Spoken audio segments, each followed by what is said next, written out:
28 days later. 2 words. Fast zombies. It's been over 20 years since Danny Boyle and Alex Garland changed the game, leaving an indelible mark on the zombie subgenre of horror in the 21st century. Cillian Murphy and Naomi Harris as Jim and Selena are perhaps the best horror movie couple ever. Did you know there were 4 alternate endings for 28 Days Later? I'm going to do my best to tell you all about them in a timely manner. Number 1, Jim dies. It's the same up to the point where he is shot in the stomach as he and Selena and Hannah are escaping the military compound. Instead of crashing through a gate, they drive straight to a hospital. Selena does her best to save Jim using all of her nursing skills.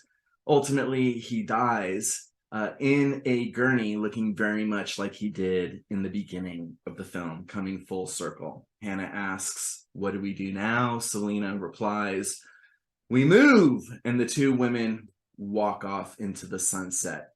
Alternate ending number 2.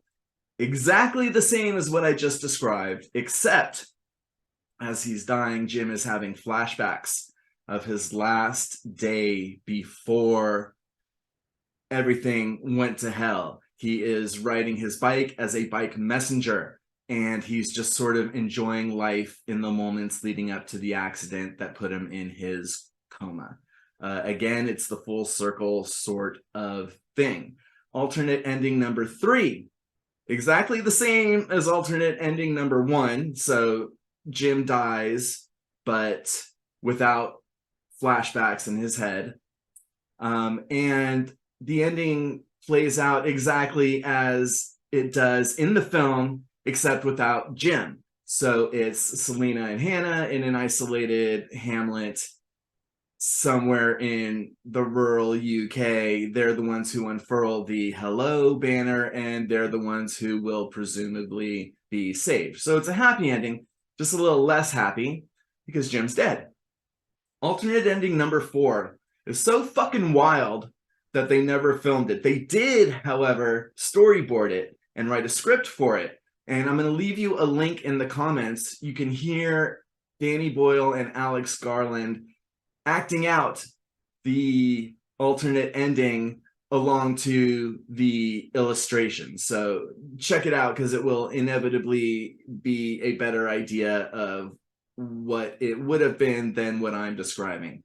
So basically, it's a huge divergence from the moment that Frank is infected.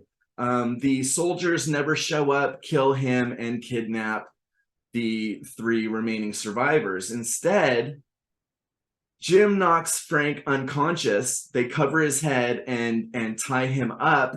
Their rationale is that the recording, the transmission, said that they would find the cure for infection. They find their way to the same lab where the film began.